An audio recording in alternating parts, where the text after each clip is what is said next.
Okay. Sherman. Yinka. All right, so you are my first international guest on this show. Wow. Yeah. Pleasure, man. You're first international guest, and you just so happen to be from where I'm from. So I'm extremely excited about this. To the Rock Small Island Massive. You know that's it. Yeah. And then you live in the Netherlands. Yes. Currently, right? Correct. Okay. So I spoke to you in the past couple of days and didn't realize that you are the it man. Am I? So let's just run through your resume for people who don't know who you are at all. Like, what do you do in the Netherlands? In the Netherlands. Well, yeah. So basically, me, Sherman de Vries, music producer, sound engineer, and now transition to a DJ as well. The transition actually happened last year. Oh, DJing. So much happened. I already DJed in Monaco, in Monte Carlo, what? Nice, in Paris. So many places. Until you even got to get out to him. Yeah. Just being out there is good because, from Holland skateboard, you could fly all these places. Yeah, so, and being already 15 years in the music industry as a music producer and mixing engineer, did a lot of records with like Egyptian, Sean Paul, Popcorn. I even worked with Vibes Cartel, so many different artists. So Juicy J as well. Oh, But yeah, man, it's been an amazing experience to be in Holland because remember I left the island Simon. I went to study in the Netherlands, and then in the Netherlands is where I started building and growing and okay, seeing it working out from here. I don't have to be in America, So yeah, man, everything came together perfectly. Yeah. So what did you study? Did you study anything related to music? Yeah, I did. I actually did first MBO. I did sound designing. And for people who don't know MBO, because this is America. So it's island. Sorry. Correct. So it's like associates, and then I went to university, and then I furthered music business. Oh wow. Yeah. Okay. Management, correct. Yeah. And so you always had a passion for doing this type. Yes, always. Oh my God. Yes. And so how do you get connected to people like Popcorn, Vibes Cartel? Like, is that just living in the Netherlands and just knowing people? No, this is basically because, we're from a small island in the Caribbean where we have a lot of different cultures, different people, and networking, of course, thanks to the help of internet. Yeah. With online, you'll be able to network with people and reach out, and they reach back out. So, yeah, just building a network and traveling so much helps a lot because you meet so much people on the journey. And the music industry is very small because we think it's huge, but then you be on a flight next to somebody who's managing Lil Wayne or something. And actually, the true story is actually last week, I was in Mexico. I had to play in Mexico, Tulum. And on the airport, I brought my drone with me. And the airport was like, hey, you have to pay tax on the drone. I'm like, but I didn't buy this drone here. I bought it in Canada. Yeah. Because I was prior in Toronto. And so now this guy came up to me. He was like, yo, bro, fuck, they taxing for this? I got my hookah in my bag. I want to get it for my birthday. And he had like his friends, then they're from America, from Atlanta and LA. And eventually came out to be that this was the day-to-day manager for Future and Lil Wayne. Wow. And we actually built great bond in Mexico. Every day we were out together. Oh, wow. In Mexico. And he called actually Future's little brother on the video call for me. They already start sending out backstage passes. So just networking gets you so far, Yeah. Wow, that's awesome. Really, I'm very impressed at how fast and how quick your network grew. And also how fast your DJing career grew also. Like, and one year, that's like extremely impressive. You know, we were lucky to just hang out with you the past couple of days and like. And now you're fussing mad. Exactly. I'm like, oh, have you noticed the same people? Exactly. Yeah, that's amazing. Yeah. So, like, tell me more about the producing side. You are doing different genres, or Yeah, so basically, when you're mixing and mastering, you you start branching out to different genres because it's all about the sound, the quality. So you're not creating, but you're more like you're being creative still because you have a lot to do with the creative section, but you're mixing based off people's vision, like the sound. So like someone send me a reference and be like, hey, I want this to sound like Chris Brown or Rihanna, and like with this sound, I have to make sure I get the vision done properly. And from there I started mixing and producing. So like started creating beats. So maybe I was 15, 16 years old, started with Fruity Loops, building my little beats, rap beats, started off even as a rapper. So 16 years old I started rapping, 17. And then I came across, I don't know if you know Ramon Wilson from Sherry's Cafe. Yeah, so because of him, actually, he gave me a big start, a big push in the start. He had a studio in Sucker Garden. Yeah. And in the music studio, it was my first time experiencing tape recorders and all these old school analog equipments. Fell in love. I was like, wow, I need to study these things and bring my digital world into the analog. Then I brought the first computer in his studio and I set up analog into digital. So it made everything, his workflow, everything easier. More efficient. Yes, and then we used to record him. We did an album, and then I used to record myself too as well. And so I used to produce my own beats, record myself, mix and master. What? Yes. So that means that you have currently, so that's from back in the day, but that means now your equipment to work with all these people. Yeah, with all these. Yeah, you have your own studio. Own studio at my house. Yeah. Everything set up. Yeah. Oh, wow. I won't even ask how much that equipment costs in your studio. Investment, but it's probably one of the best investments that you like. Because everyone has have a dream for what they want to buy when they become professionals. Exactly. Like this thing, like say you're a DJ, you want this Pioneer, whatever, the best of the best, So that's what we work hard for. That's insane. Okay, so like producing and DJing, that's just like one part to you. But then you also do branding and stuff, right? Yes, correct. Yeah, so tell me more about that part. So basically on St. Martin again, I realized because in school too, I did marketing branding under the music management business. And it's like, the island we're missing, especially businesses, they didn't know how to translate online, like what they're trying to get this message out. And we sell these type of burgers, Caribbean, oxtail burgers, or whatever it could be.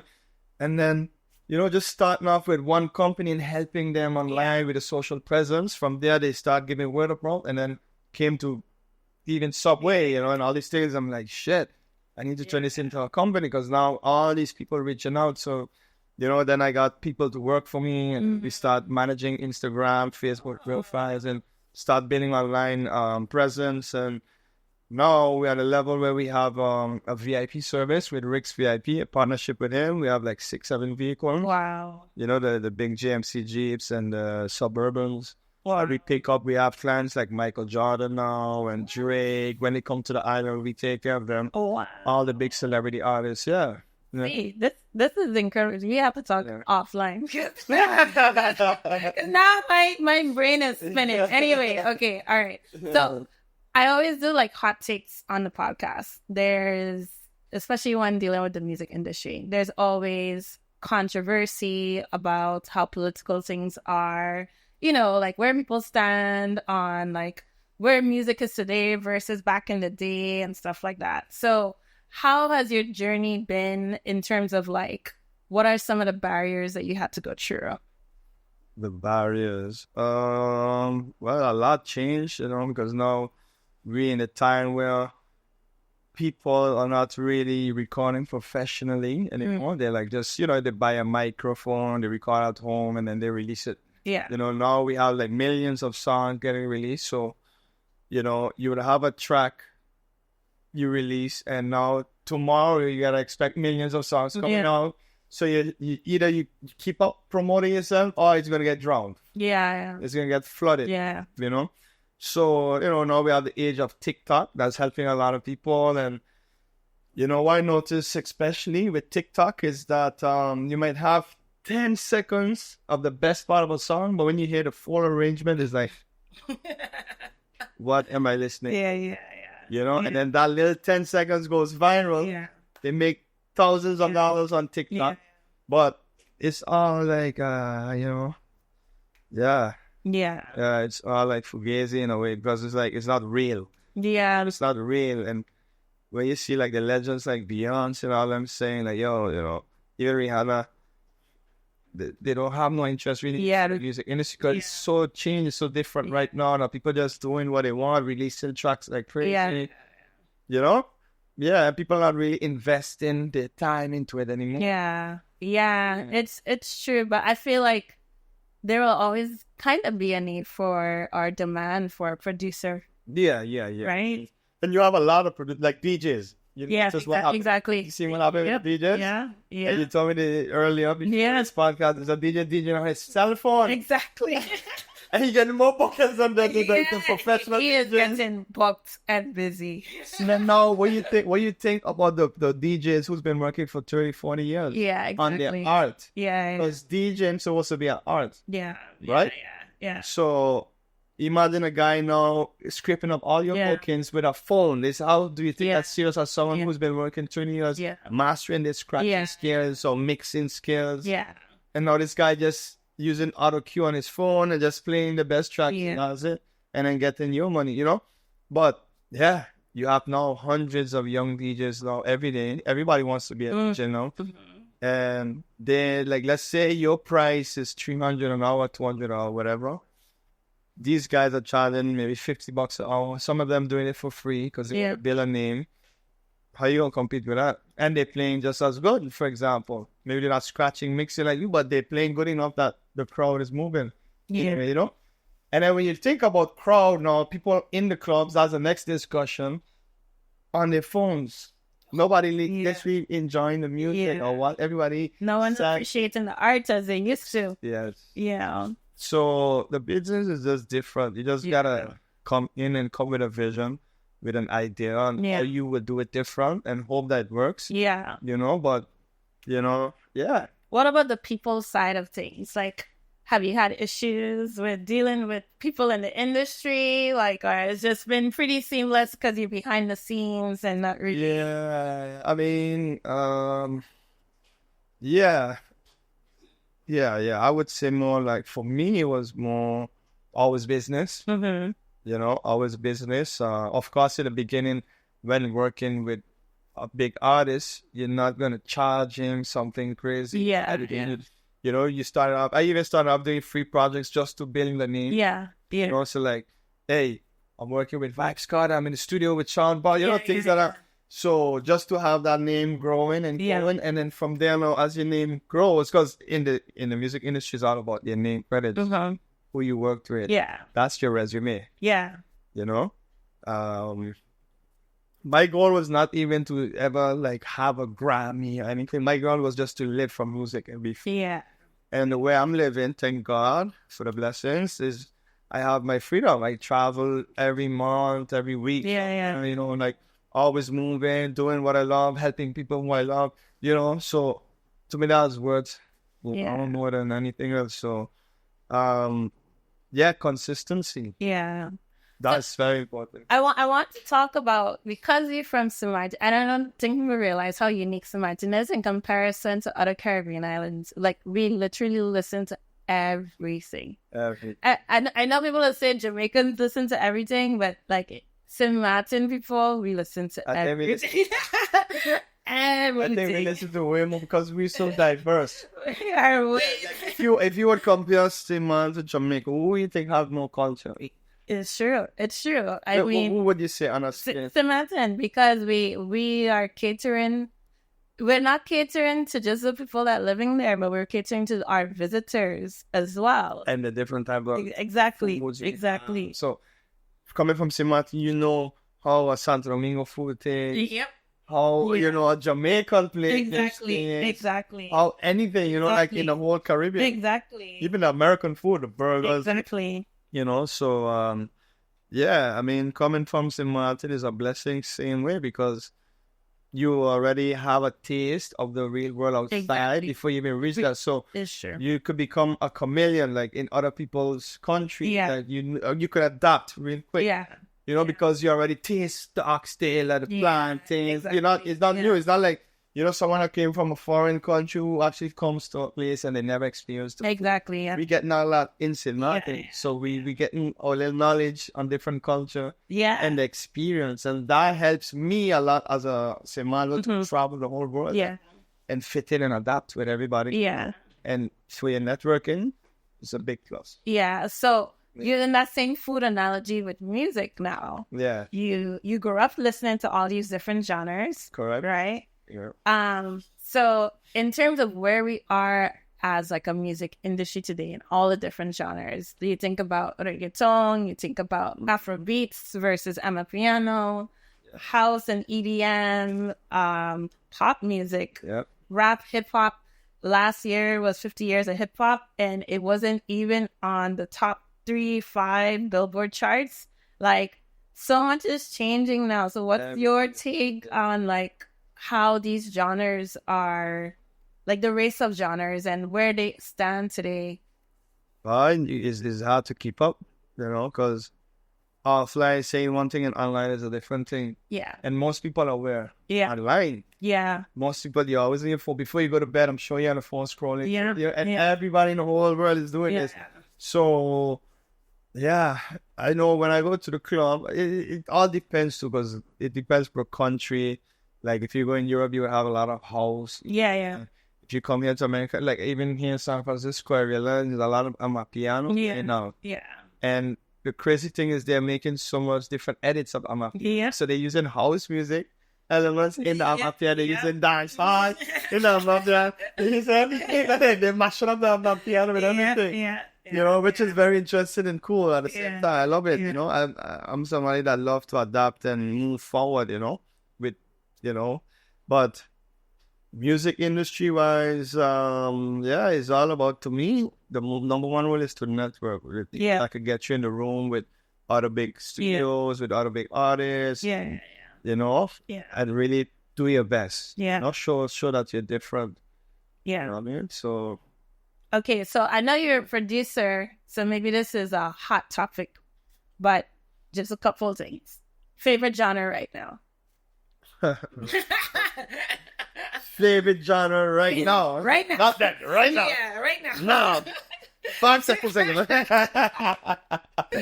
Yeah, right now, favorite genre. But honestly, that's the thing with the internet. Like, it's hard to have a favorite genre because I enjoy, you know, so much music that sounds good in my ears, like the house music, the amapiano, the Afro beats, whatever is smooth. I like that smooth sound, you know. Commercial smooth talks. You know, I really can't say one genre because you might have a amapiano and a house track on the same BPM, but it's both. They both got you moving. So it's now in this time, it's hard to say like, oh, this genre, you know. For me. Okay. So favorite artist then. Even artists I like, for example, let's say now that's the thing, with this day and age, with all these hits out there, like I don't even see the artist faces. Yeah. Like if you tell me if I know the song, I love it, I have it in my head, but I don't even know the name of the person. It's just so much music coming in your face every day that you could just have them, put them in your lives. Listen to them every day, enjoy it, but then when you say no, we're going to go and deep search about this artist and where they grow up. Nobody doing that anymore. That's the dangerous thing about this thing right now. Like, I know an artist, huge, from Germany, have huge hits. over 1 billion streams on a couple record. That's just one couple. And he has maybe 3,000 Instagram followers. Nobody following him. I'm sure he's getting a lot of bookings because he have big hits. So it's easy for him to say, hey, this is my hit.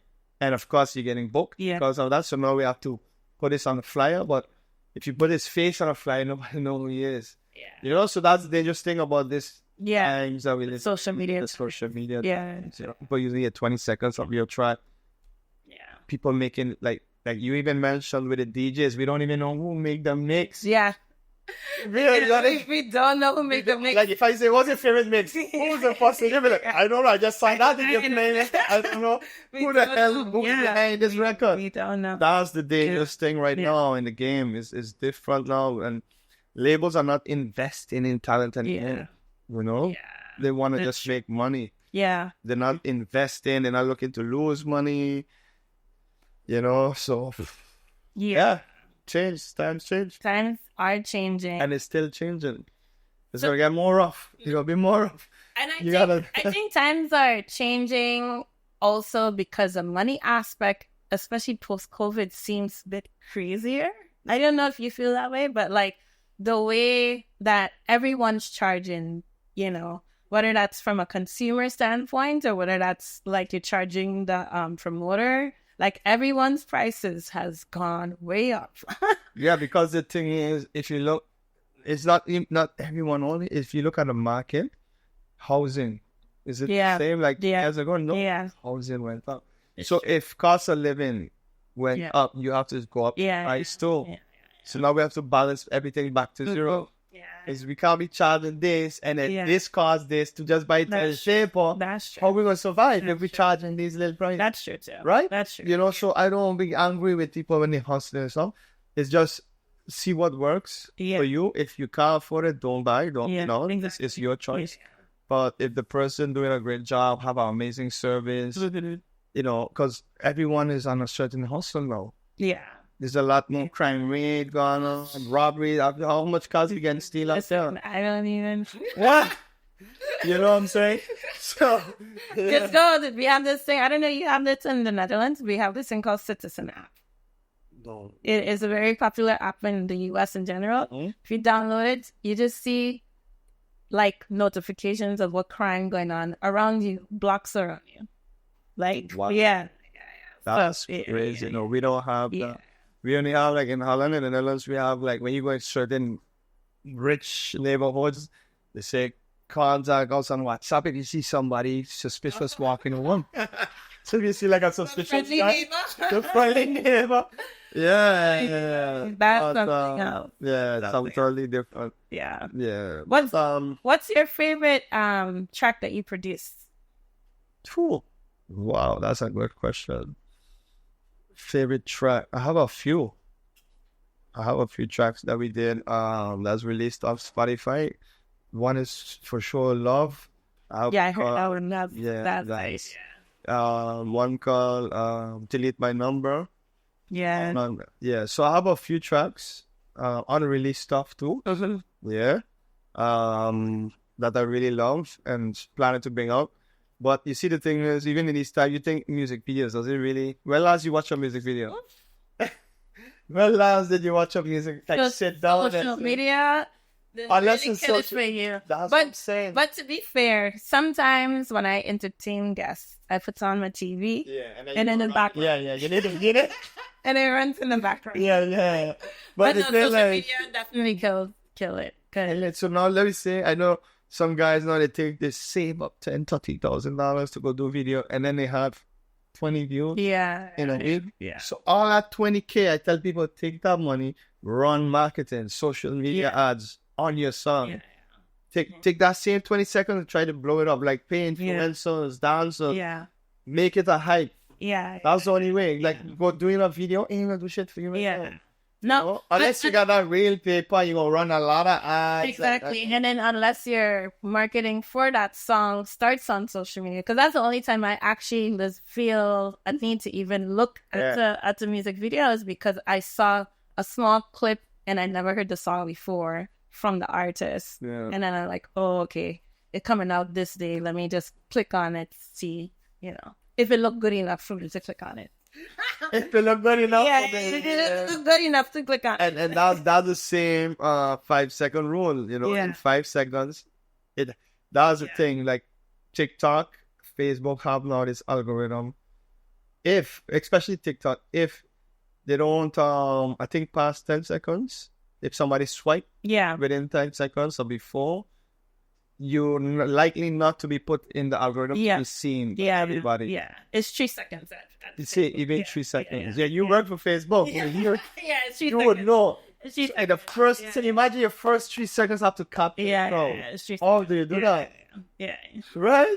How do you do that, right? 3 seconds. Yeah, so that's why people do crazy shit. Like, I don't know if now you're seeing, like, for example, somebody patting this animal like a crocodile or something. Yeah. Turn around to bite, and just there now they start saying, "Hey, do you want to come to my dog?" Yeah. You see that a lot right now. That people like, for example, somebody fall off the building just when they're about to hit the ground, they start saying, "Hey, welcome to my business," just to get that attention. Just to get that attention. You know, it's the hacks. You hear the hacks right here. You know, the hacks right here. Yeah, we gotta hack this stuff back, right? For the hacking that's the one. Because the thing is, their goal is to make money with ads. Yep. Facebook doing all of this so that you can pay for ads so that your followers can actually see. Because I heard that Facebook too, only 10% of your followers actually see it. All the rest. Yeah. Depends on what your engagement rate is. Yeah. You know what I mean? And based off of that, now you have people take money or spend so that more people decided to follow you, keep up with you, coming and seeing it. They're not been able to see you. Just like our message, like, yeah, I never saw his thing come. Well, hey, we never said it. Yeah. The picture I posted in the she's not angry because she never saw the flyer of me DJing in her city.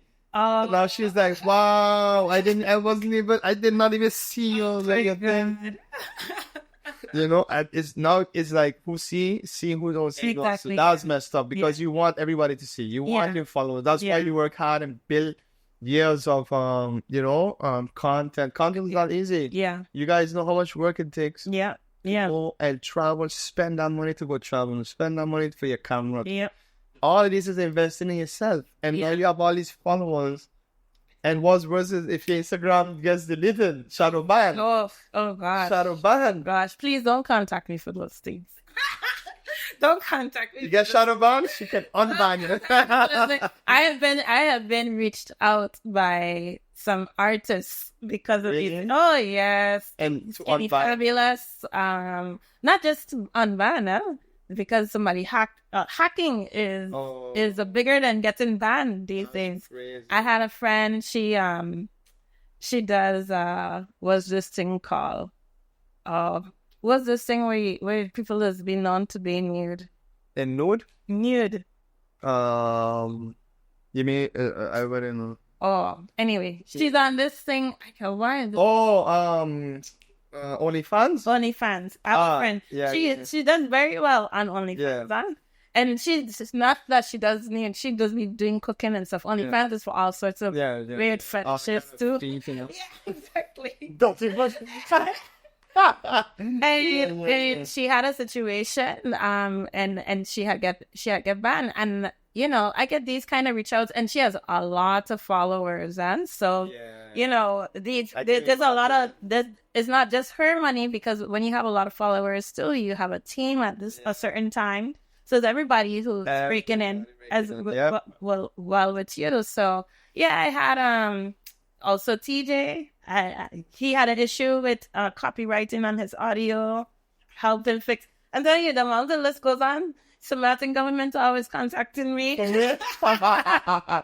So now I know who to contact, and you guys know too. You can cut SXM. No, we're going to edit that. Edit it out. Chop.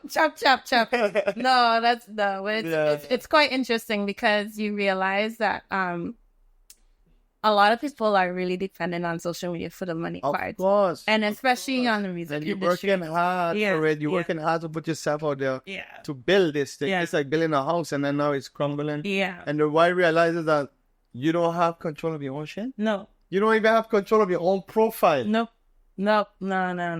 It's like, yeah, we're gonna give you 3% of your followers to be watching it. The rest, you want more people to see, pay for that shit. Yeah. So now, all that on, bro, you get millions of followers. Like, I know people that have million followers, they get 300 likes. Yeah. Yeah. A million Instagram followers, you get 300 likes. Yeah. And then I know girls who got 1,000 followers getting 500 likes. Yeah. Yeah. So it's like, what the hell? That is also community based. Huh? Not everything is based off of the algorithm or the tech company. Some of it is what sells. You understand? So like, oh yeah, I know the girls always sells. Yeah. it boils down to what sells. Yeah. Like So, if you would post a flyer, yeah. it's not gonna get much likes. No. But if you post a picture of this girl on the beach with a cocktail, exactly. Yeah. But then, it's weird still because then Facebook gets that picture all over the place. Yep. Yeah. But it gets it all over the place because people engage with it. Exactly. It's all about engagement. Exactly. So wow. No. There's a circle of life on the internet. Yeah. That's what it boils down to. That's true. Yeah. But I feel like still in this time you have to be creative. Like how you present your content to get that to break that 3 second. Yeah. How do you sell? How do you capture the eyes? Yeah. It's a lot. And that's why you notice people doing crazy shit, like going out, making nude videos and wilding and running behind somebody and then lighting their hair on fire. And look, just for the people who do crazy shit for views. Yeah, just put their hand in the alligator mode, pull on, but they get bitten off. And then that shit starts to go viral. So if you realize how much people now doing these things, it kind of making the world go crazy still for young kids. It's still making people doing crazy shit. It's true. They's the ones who have control of this. Because if you would just allow people to be seen and give them their attention and what they want. Because we all need love, man. We all need attention, man. Big fact. You know what I mean? Let's switch gears a little bit because I want to know more about your experience in soca music. Soca? Oh, I don't know. Terrible thing for me. Terrible. Because the reason why I want to know is because this past carnival in Sumatin, I brought some friends and everyone keeps saying, yeah, send me the song that was win road match and send me this and that. And like, I couldn't find a lot of soca songs in Sumatin online. No, you mean like Sumatin local artists? Yeah, Sumatin local artists. Yeah, no, you would find a few. You would find King James is doing. Yeah. But James is doing very good. King Verse, I don't know if he's still thinking, but he was doing really good too. But like in terms of like the road match songs that they come out with. Oh, you mean the road match? Yeah. Like where's it being released? Yeah. You might find it on SoundCloud, mostly the same outlet. Yeah. On SoundCloud. Because the other thing is the mastering of the songs.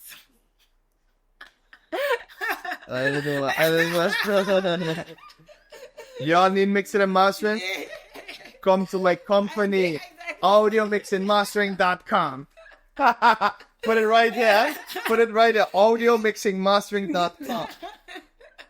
This is a company I started. We have engineers. We are from the USA. We are from South Africa. We are from the Netherlands. We are from Ukraine. And all these engineers are specified per genre.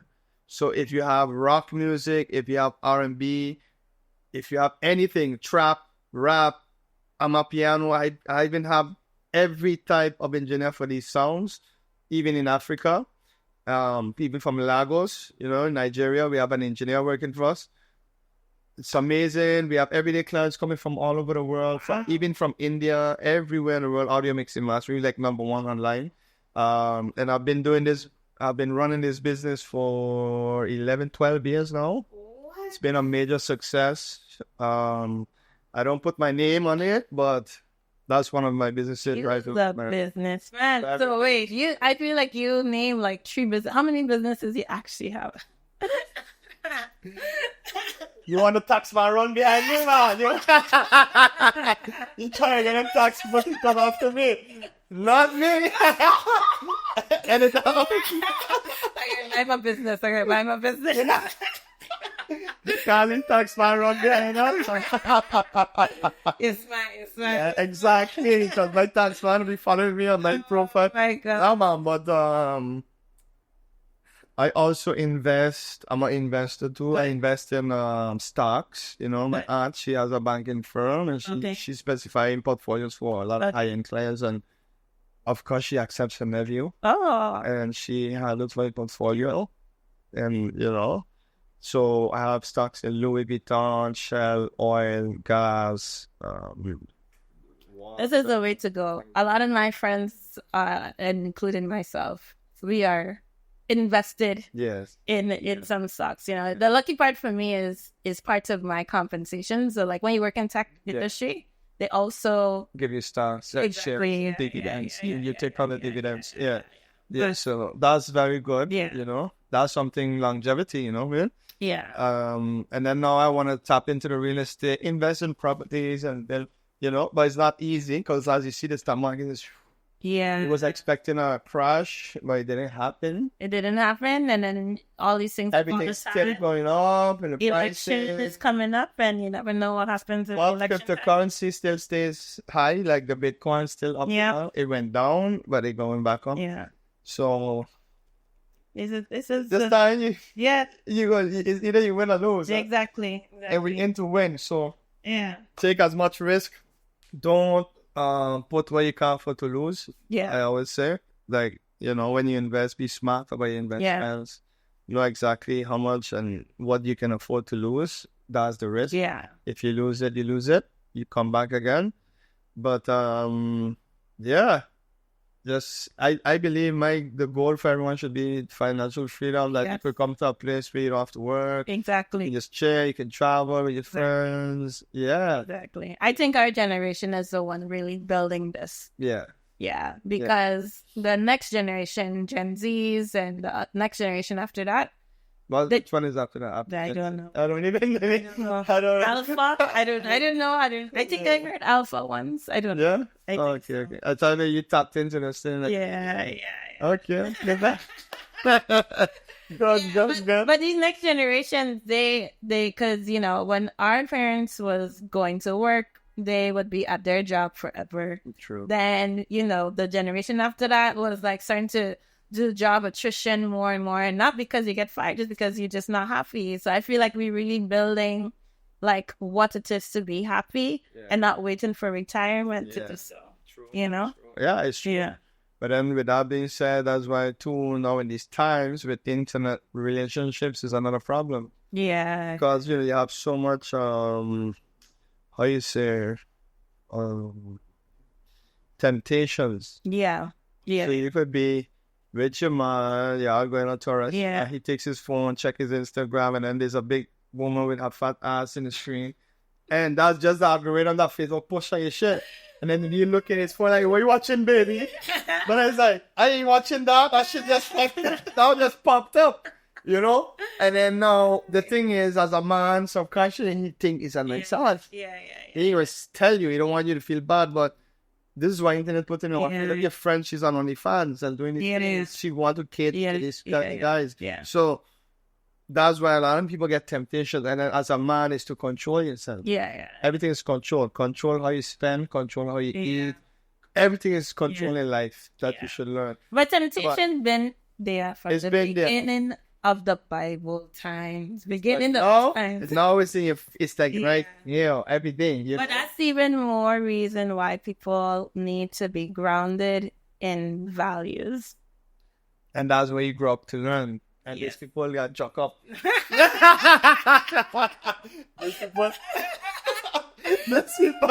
that did not have that mother and father like you, that was raised up properly. There's a lot of broken people out there that you wouldn't even expect, like big men and women. They have therapy more now, and they did it back in the day too, though. And some, but the thing is, what's more dangerous when you believe you're good in the brain. You really need therapy. Because of the actions you take. Exactly. And you're doing, we see some traits like, wow, you need therapy. Because, you know, so you have a lot of that. Is therapy big in the Netherlands now? Yeah. Oh, yeah. Okay. A lot of people depressed. Okay. Yeah. It's true. A lot of people depressed in the world. That's true. That's true. A lot of people depressed and, you know, not loving themselves and burnt out. Yeah. Because when you're working so hard just to pay your bills, you're going to go through a Yeah. And when that time comes, now you don't have the family support. Like, you do and I do. You don't have your mom and dad still in life, or your brother, love, people around you with love, and that's your family that you should lean on. If you don't have that, where do you go to? You can go to the drugs, to the alcohol, and then you lose yourself. And then now you have no control in your life for yourself. And that's a sad thing, and a lot of people going through that already. No, it's an insane world that we live in. The Bay Area is definitely known to have a situation with mental health. Currently, in the past, I was just watching the worst ex ever or something like that. Yeah. Just came out on Netflix, and the third episode, someone right across this river, some Asian lady, right, where we were, like, literally last night we was in Oakland, just right down the Asian lady tried to kill her ex-husband. I'm telling you, you can find it on Netflix now. It's really bad. It's really bad. It's really bad. Even on I remember this lady shot hot oil in her uncle ear. Because he cheated. But I mean, if you gotta go that far to kill someone. Oh yeah. Do you love yourself? The Olympics woman just died because her man put her on fire. Serious? Yeah. I didn't hear about it. Serious? Yeah. She ran for Uganda, but I think she's Kenyan, and her man is Kenyan. Put her on fire. She burned and died from the burns. Sad. Yeah. Sad. So you gotta be careful who you engage with, but you also have to realize that not everyone is in the same mental state as you. But and the same shooting thing you showed me. Remember his dad was like, he's good, Yeah. His dad, now his dad locked up to life. Insane. It's insane. So when you look at it, a lot of people went through mental. That's why me, person, like when I travel and meet people, I always open up and always be on a positive side and authentic, humble, not trying to be bigger and bigger than nobody, always on the same level, show love, care, somebody around hungry, buy food, so that's how I'm very humble and chill, Some people might see me and think about image like, when they just look at it, see the pictures of tough or something. I'm chill, humble, cool. You made me, Listen, I actually had this view of people in the industry anyway, because my brother was in the industry. But because I know him and his friends, I always felt like, you have to know people. Yeah. But I know also the other people that, they on the lineup with another DJ and everybody having attitude. And you walk in the club, I go kill him before he's set. Yeah. I feel those people that never had attention, never had what they didn't know they get in it. Yeah. It's like, but no, if you start out with loving home, good, like caring home, love, and you had attention as a kid, you do a lot of fun kid stuff. Yeah. Nah, we don't, we humble people. That's like that. Cool. Man, well, I'm proud of you. And I'm proud of you too. From the small island of Facebook, manager of Facebook. Hey, that's big. I love that. I love it. I really love it. Seriously, it motivates me even more. Like, see that, wow. Because, first I knew your sister by the job. And I'm like, I didn't even know she had your sister working for Facebook, because it's I feel, the thing I feel about Simad, we don't give each other enough credits. Absolutely. We don't worship each other and put us on the top. Absolutely. We always doing that for outside people. Yeah. While at home, we have people doing big things. Yeah. And look where you live. You live in a penthouse in freaking San Francisco, one of the most expensive places in the whole USA. Or Simad in the world. You know what I'm saying? And people ain't realizing you have to make it to be doing things like that. You have to be at a level to be able to afford this lifestyle, Yeah. And in Samaritan, you go home and people just think. Yeah, it's a weird thing too, because there was always a thing about, after you study you have to come home, and I'm like, I remember those things. I'm like, actually, you should also encourage people to do what they're doing away from home, but contribute to home at the same time. You know what I'm saying? Because I've always said I'm more than happy to contribute from here, because imagine this. I have a friend who was working with me at Facebook and she's Jamaican. And she somehow managed to do all these things in Jamaica as a representative for Facebook. You understand? And I'm just like, we should be leveraging our network, not just telling people, "Oh, come back home, come back home." And then when to you do come home, you can't feel that. Exactly. The underpin. You're not even Yeah, gonna them come ones, close. yes. And even if I get what I deserve, everybody gonna talk about, how much money she making. I'm like, mind your business. And my resume speaks for itself. Say, mind your business. It's true, it's fact. And I feel like you said, like, how am I able to help somebody and say, if I can't help myself? Exactly. If I reach to a level to help myself, how am I help somebody else? Yeah. So I rather stay out here, do it international, come back home, be humble, and teach my people how to fish. Instead of giving fish. Exactly. I've taught a lot of people in St. Martin things. I've put a lot of people on, Yeah. With music, especially music. Yeah. I've shot a lot of music videos for artists free of charge. I've recorded them free of charge. Yeah. Did so much marketing from them, put my money behind them, try to get them to places, but at a certain point, like Snoop Dogg said, if they don't want it as bad for themselves, I can't want it for you than how you want it for yourself. Because now when I do so, and I go back now, and at a point in time, I have to go back. Yeah. But you have to keep what I built for you going. But then now, if you stop the circle, the cycle, everything will fall through. And people don't realize that now it's all on me now. Like, you got to come back home. Because we can't do it without you. You can do. I teach you everything. Yeah. You have everything. Yeah. Continue making the records. Continue pushing yourself. And you see. This network, here's this person. Contact this one. You need this, do that. Yeah. People don't want it's imagine that's the thing. Like, the people don't want it as bad. They don't want it. It's also hard to want it as bad when you're because yes, that's what I was just gonna say. When you're surrounded with just that and you don't see potential, you don't see nobody around you doing it on a level. Exactly. It's gonna be hard. Yeah. Because the thing is, honestly, is does the man have a music industry? What's the industry of music? I know. And it's not like we don't have talented people. We have talented people, but people who really talented. We have some of the best DJs in the world. Yeah.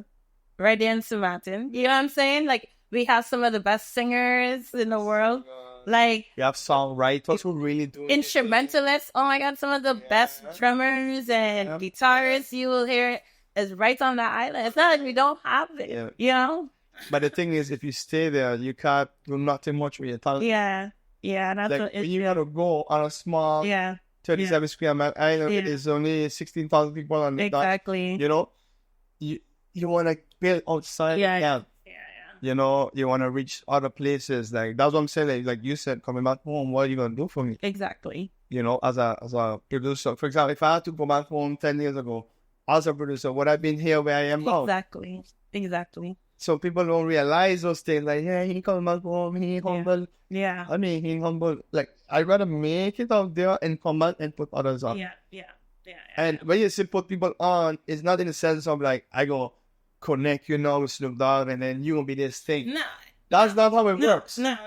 Because I can put you in touch with Snoop Dogg and Cardi B and all these people, but they gonna shit for you. Yeah, exactly. They're really not. You have to be on your own grind. On your own they want to see that too. They want to see that. They want to see that. They gonna go on your Instagram. Exactly. See how much followers you because that tells how much grind you put in, how much hours you put in the art. Yeah. If you ain't doing that on a consistent level, you're not gonna reach it. Exactly. Yeah. No. Especially nowadays. It's a fact. Like, you have to grind hard, and honestly, like, you also have to know what you are looking for in your own vision and potential. Yes. You know what I'm saying? And I always say this, like, I'm like, if I know I can't reach my potential somewhere, but I know what my potential is, I'm gonna move. Yeah. I'm not gonna stick around to be stagnant. Nope. Whether that's in my career, whether that's like where I live in, whatever the situation is, I am not sticking around to be stagnant because I have a vision for myself and I didn't reach it yet. It's not actually said how much people back where you from, where we are from, living below their potential. Yeah, exactly. And if you're living below your potential, how are you gonna be successful? Yeah. And sometimes it's perspective too, because sometimes people they say they want something, but really what they want is something else. It's something else. You just really want to be on an island relaxing. You really want. And now I feel like the next thing, when you're on the island, you get laid back. Yeah. And that's why people cannot stay consistent with with music, for example. Let me speak in the music aspect.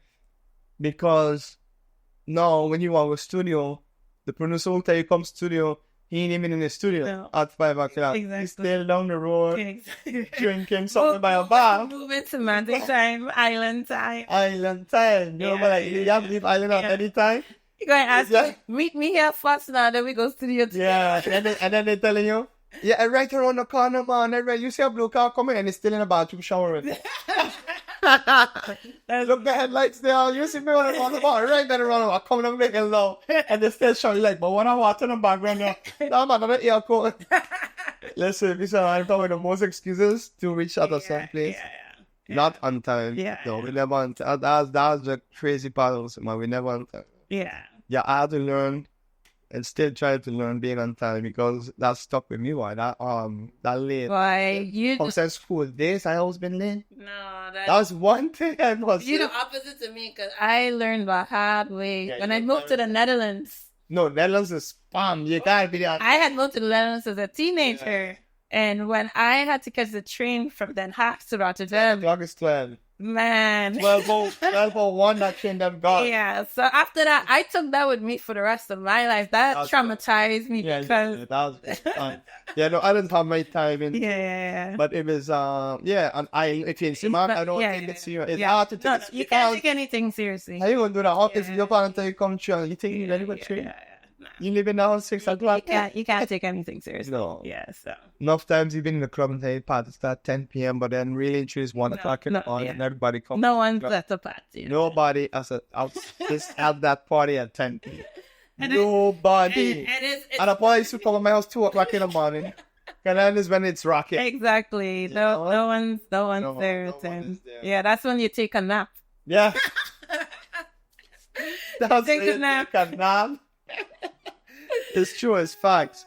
Yeah, it's facts. But no, being in the music industry, Sherman was not the place for me to be because I remember a guy, right? He came down, he was the manager of Flow Rider and all these guys. That's how I get this project. He was like, bro, staying in Sherman is like you're a big fish in a small pond. You can't move here. Yeah. When the man tell me that, stuck with me, but when the man tell me you're a big fish just in a small pond, I was like, fuck that. I need to leave this place. Yeah. Really need to get out. You know what I mean? So it's crazy because my story is more like I was 18, 19, selling rap CDs. I was in a little rap group, me and my friend. And what was the name of the rap group? DLS, the Lyrical Squad. Oh, I've heard about it. It's one of the favorite. Okay. Way back, DLS, the Lyrical Squad used to perform in different schools and different things. And I was like, what am I going to do after this? Because I don't know if the rapping thing really something I want to do forever. If it's, So I sold albums. I said we'll record, I think it was 27 songs we had on the CD. And I used to go with him. We used to go my whole 7 CDs. I was staying till like 3, 4 in the morning, wait for Ramon Wilson to finish work. He would drop us back home. Or sometimes we walk it home. And with the money that I had from the CDs, I used to save that. And that's how I bought my first ticket to the Netherlands to get to school. Oh, wow. I bought my first flight to the Netherlands and I signed in myself because St. Martin turned me down for my scholarship. Oh, my God. They turned me down. They're like, no, music, that's something we cannot do. We only need, right now, we need plumbers, we need this, we need that. They had a list. Yeah, they had a list. The days of the list. You remember the days of the list? They give me that paper. If you don't take on there, we're not giving you a scholarship. I'd be like, fuck that. I'm going to do my thing. I'm going to find my way. I sold my CDs in my home around that time. I used to go in the casinos. Normally, they wouldn't allow that, but the security house used to work with us. Say, are you young? I see the vision. I really want this. And the money I had with that, I bought my first ticket and I bought a laptop. I'll never forget. And on a laptop, I downloaded my softwares for the music. And I, before actually, my dream was to go to school for this music. So, and I found one online in Leeuwarden, all the way on the other side of Holland. Because my mother was always like, listen, you're not going to go that hard and stuff and get exposed by the Semata. Dropping out of school. If you can find a school, go up the north. Yeah. Let's go out. Yeah. Let's do that. So I went online and I found a nice school with a nice studio inside, built out. It's the dream if I could get for this. But then, in like every other school, there's always an open house Mm-hmm. where you have to go in Yeah. and then you have to do an intake test to be capable to go to the school. And I told him, I'm from St. Martin and I don't know if I can fly before. I think this was, you had to come like March, but then school starts September to see they can write you in. Then you would have to create a song on the spot in the school. Oh, you would have to write a song, create the melody, everything. And then at the end, you have to perform it. Oh, wow. Yeah. That's intense. Intense. And if you fail that, you're not getting in that school. Oh, my God. That school must also be having a lot of great alumni. Of course, there are big artists coming out of that school. Yeah. Huge. So now, I was like, shit, but I didn't have that money. I had is to come only when I had to go up. Otherwise, So what I did is I emailed them and I let them know the situation, everything. They was very understanding. And they was like, yo, you really want this? Do it from home, VibeHauss. Make a track, this and that, and send it to us. I had to make a ringing track on a digital computer. I produced that shit like it was sounding so live. The way I mixed it and everything, I sent it and they were like, whoa, did you make this in Fruity Loops? How you got this guitar? Like, this is the VST. I took screenshots, showed them all the process. And they were like, yo, you're a genius. You are That's accepted in this phone. I don't think people understand the context of why this would be a big deal because we don't have stable electricity. We barely even have at that time. You probably barely had stable internet.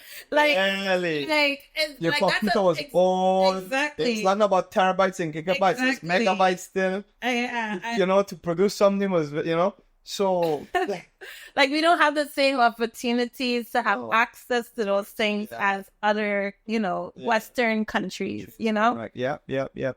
So that, when I saw that email saying you are accepted, my heartbeat raised like times 10.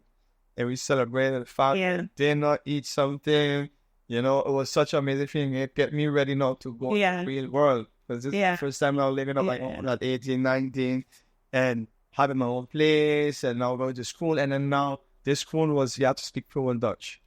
Oof. That was a challenge. Yeah. That was the biggest challenge. That was my next biggest challenge. It's the same thing, we don't speak Dutch. Yeah. Even the Dutch teachers speaking English in class. Yeah. So I'm like, shit, oh my God. Yeah. But I managed to push through. I learned my Dutch within 6 months. Fluent. Yeah. And then I start to... And I think people don't realize, even if you're fluent in Dutch, you're still not fluent if you're not studying things. So you're doing a study. Yeah. You understand what I'm saying? Yeah. And so terminology that you wouldn't use on your day-to-day to order food or whatever the case is. I remember a guy told me, like, if you can think in a language, you made it. Yeah. I was like, whoa. So I tried to start thinking in the Dutch language. Yeah, okay. So I start playing with my thoughts and say, instead of thinking English, let me put the thoughts in Dutch. Oh, nice. Yeah, and that was freaking... That's difficult. That's difficult. Yeah. So now imagine you don't even know the word. Yeah. Like, how that thought gonna come across, And from there now, try to practice, and then I start speaking my little basic that, and then start leveling up and speaking to the teachers, the students, they couldn't speak no English. Yeah. So then I struggled in the beginning, but then they, came smooth. And then after that, I did my university.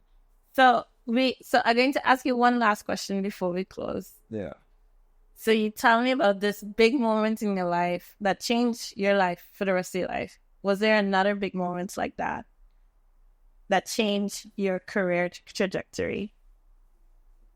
Was there another big moment? It was a few moments, I would say. Like, I remember the time when I went to meet one of the big networks for me at that time was my bro, Sean Records. He was booming with his song, I'm Drinking Bro. Oh, yeah. Red Bull with Billy Marley. Yeah. And this was in 2013. And he told me, bro, come to Jamaica. think about it. Being from St. Martin, what was the things you hear about Jamaica? Oh God. God, it is. Gaza and Gully. Gaza and Gully, one of the biggest gangs. Yeah, You know, and it's coming and I'm taking and the poverty. exactly. A lot of poverty. Exactly. So, knowing when you go there, you're going to ask hustle left and right. Yeah. You know? Especially looking like you. Especially. That's true. It's facts. They're going to start asking. Yeah, exactly. They think I am a white man. Well, I am half white and half black, but then they see more white. Exactly. You know, I look more white. So, going there now, even the Jamaican civilians, right? Yeah. As always, they're on the airport now, even the police officers want to hustle you. Yeah. That's all I gotta be like, my father from Jamaica, man. Oh, you didn't say that. What? Yo, when you traveling, you better say some crazy shit. My God. And they ask for that address. I can imagine, say, you're good, man, you're welcome back, man, welcome. I'm like, oh, You're smart. I just do that everywhere. Everywhere, like Dubai, Egypt. Because if you don't do that now, what happens is that people going to I'll ask you off and the police go stop. And you're ambiguous enough looking, huh? So you could do that in different places. Even in Nigeria, you could do it. Even in Nigeria? Even in Lagos. I'm from Lagos, Nigeria. I have very good elephant. His name is Django. Oh my God. His name is Django. He's very strong. Cut that Cut that. My friend, my brother, please. Okay. So, no, but, shit, I lose my train of thought. You just reached to Jamaica. Yeah. That was a big moment because now the police now and blah, blah, blah. And he was actually who I am. I said, I'm a music producer, sound engineer, and that's a big thing in Jamaica. Mm-hmm. When you say you're a music producer, music is life. Yeah, that's true. Culture. That's true. It's life. It's true. Anything to do with music and they feel like you're somebody, you will get a most respect. So went there and then he asked me who I work with and all these things. And then I told him Sean Lizzle, he was popping at that time, was coming to pick me up. And here comes Sean Lizzle in his Audi, BMW. I don't know, it was a big whip. Come outside. And he got out the car. Now everybody watching it. And all the police said, boom, catch. And then they escort me to him. Oh, so they changed. They changed. Yeah, and then that was like my welcome. You know? Amazing. Amazing experience. Yeah. Sean took really good care of me, man. You know, that was my brother for life. And never take with him. Up to today, we call each other. Yeah.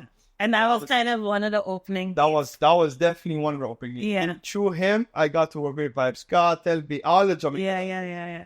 TJ, all of them.